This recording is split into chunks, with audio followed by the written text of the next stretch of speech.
At yun nga mga abel, oh. Ito mga abel, hawak ko ngayon si 6'5", yung Babuyan Island natin. Ayan, oh. Kita nyo naman, oh. Kondisyon na kondisyon na yung ibon, oh. Napakagandang ibon, solid, oh. Ayan, kita nyo yung ano niya, oh. Hindi na siya stress mga abel, oh. Nakita nyo? Ayan, yung bagwis niya. Ito yung sinasabi ko sa inyo yung nangyari sa kanya, ayan, oh. Yan yung pinag-alala ko sa kanya nung nakaraang bago siya isakay sa Babuyan Island. Yung second primary niya, ayan na nagbutas, oh. Naglaglag. Pero ano yan mga abel, ah, binutasan ko na yan ng karayom mga abel, oh. Ayan, oh. Kaya medyo tingin ko nahirapan siya dito sa bagwis niya. Pero to, nung Bangar Ilocos Sur, kaliwa yun, ah. Kaliwa Bangar Ilocos Sur, clock siya. Then dito naman sa may Gataran, Cagayan, clock din siya mga abel. Yun nga yung nakakwento ko nga sa inyo na hindi ko napansin na siya pala yung pinapasok ko. Hindi pala yung isang pasaway na ibon natin na nadala natin sa kumpare natin sa Cavite. So expecting ko si pasaway yung pinapasok ko, hindi ito. Buti na lang to, maamo sa akin to. Buti na lang dumungaw siya dun sa kabila nating iberi. Kaya nakita ko siya na siya na pala yung ako na lang pala yung hinihintay niya para i-clock siya mga abel. Kaya ang speed niya sa Gataran is 799. Sana medyo mas mataas pa kasi 3 ibon na breeder ang napaliguan ko bago ko siya napansin mga abel, oh. Siyempre matagal naman tayo magpaligo ng ibon.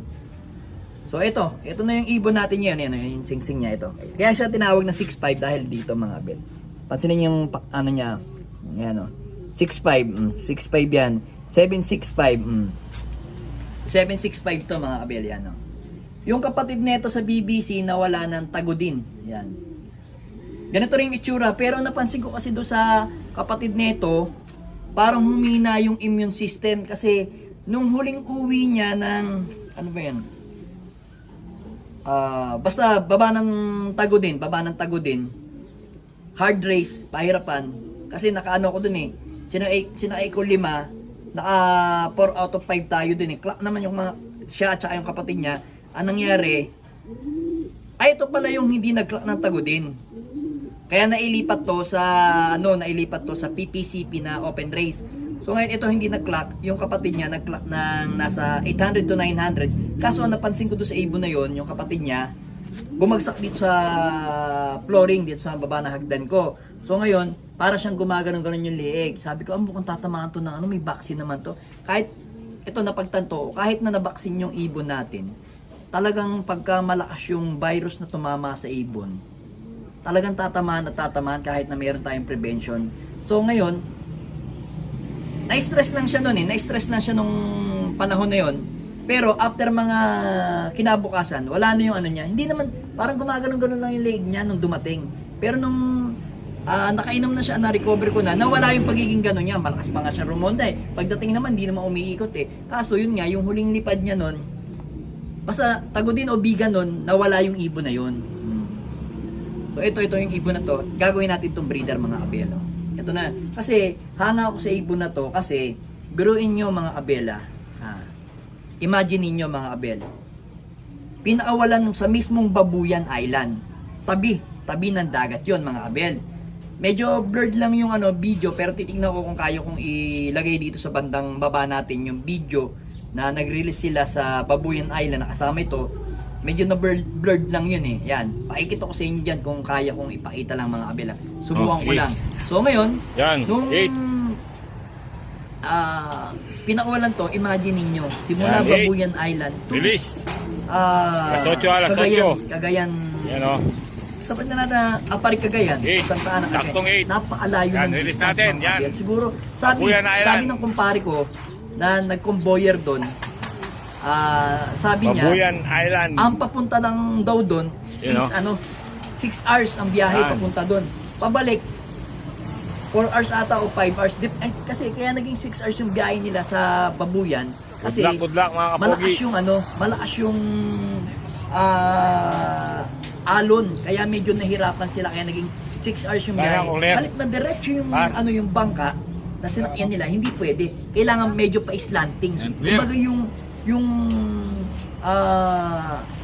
bugso 8 AM. ng alon ng dagat, hindi mo siya pwedeng sugurin.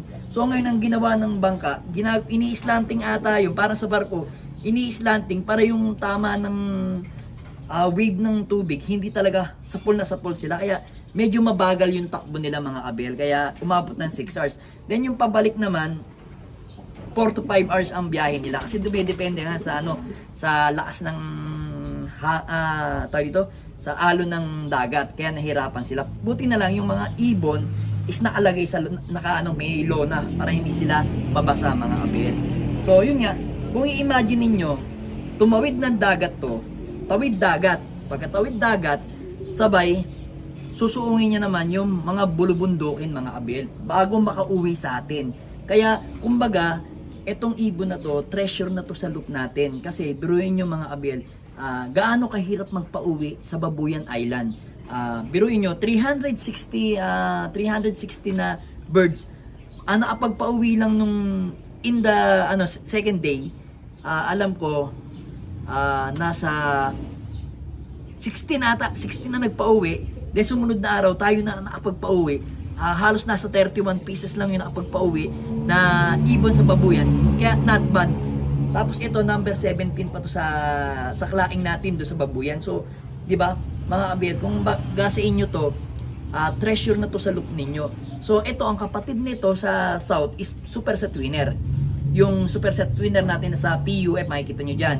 Then, yung nawala naman nating ibon na contender natin sa BBC na 36 overall na last South, yun yung nawala natin ng Kalbayog, kapatid din niya mga abiel.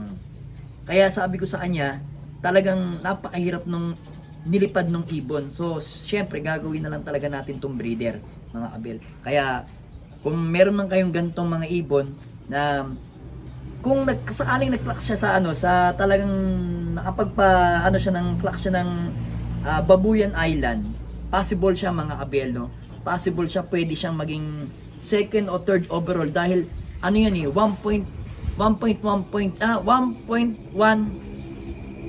ang points nun mga abel, kaya possible isa lang ang nito, butas nito, kaya possible kung nag-clock siya, malamang sa alamang papasok siya sa overallan mga abel. Kasi yun yung advantage ng 1.1 points sa last lap. Kita nyo Pearl ayo. Ito direktang anak to ni Miss Peter at saka ni Rigor ni Mr. David, David daw. Yan, yun yung ibon natin, napaka-solid na ibon, no. Yan, no. May tatak pen mga abel. Pagka inilawan nyo sa dilim yan, makikita nyo yung tatak. Yan. Susunod natin na vlog pagka medyo ginabi tayo, iilawan natin para makita ninyo. Yan.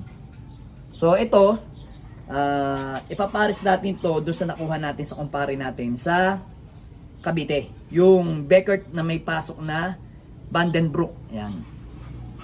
Pero ito, for the meantime, pagpapahingahin lang muna natin ng ilang, siguro mga isa lang natin ito by August na. Kasi buong buo naman katawan nyo, bilis mag-recover. Ito yung mga gusto ko sa mga lahi ng sa mga lahi ko ng mga Peter na may pasok na Mr. David ng Vandenbroek. Kasi sila, may self-healing sila, may self-recovery sila mga abel. Kumbaga, may mga ibon kasi na mahirap i-recover mga abel. Pero may mga ibon naman na sila mismo ang meron silang self-recovery, tsaka yung mga mabilis i-recover yung katawan nila, hindi kagaya ng iba na talaga pagka-durug-durug talaga. Ilang linggo mo bago mo maibalik. Ito ilang araw pa lang, buong buo ng katawan, Yan, So, yan yung mga gusto ko sa mga Peter ko, mga abel. Hindi sila mahirap i-recover. Yun ang isa sa mga karakteristik na gusto ko sa mga ibon ko na Peter. Na may pasok na Vandenbroek. Ayan.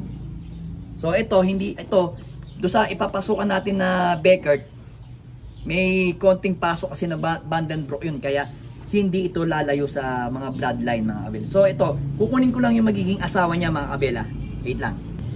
So, ito, mga abel, Yan. Lang, punggok lang, wala lang buntot to mga abel. Pero patubo na, ayan patubo na siya.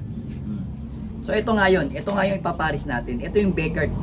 Beckert na may pasok na na Vandenbroek. So ito ang lahi nito is lahi ni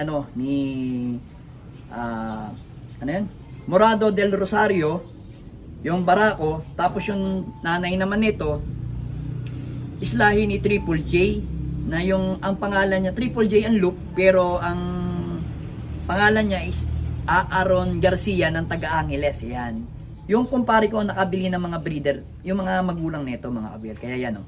Ito yung inano natin, binigay sa atin kasi binigyan natin yung kumpare natin ng Peter na kapatid ng ano natin ng babuyan ni 6'5". Kaya binigyan naman tayo ng lahi ng ano niya, mga ibon niya yan. Tested ko na rin yung Beckert niya, magaling. Ito lahi nito Beckert yan. Ganda ng ibon oh. Kumbaga ano lang, kailangan lang natin siyang pagandahin, patubuin yung mga bagwis bago natin siya iparis sa ibon natin na si ano. Yan, kita nyo. Yan, yung ibon, ang ganda, solid din. Tingnan natin, subukan natin mga abel. Sigurado, magkiklik din ang anak nito mga abel. Baka ito na yung magbibigay sa atin ng panalo mga abel. Subukan natin. Try and error naman tayo sa breeding. 'Di ba mga abel? Tama, 'di ba? Oh, yan.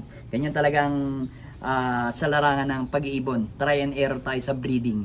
Hanggang sa makuha natin yung tamang timpla ng mga ibon natin. Yan. Alright. Aray mo!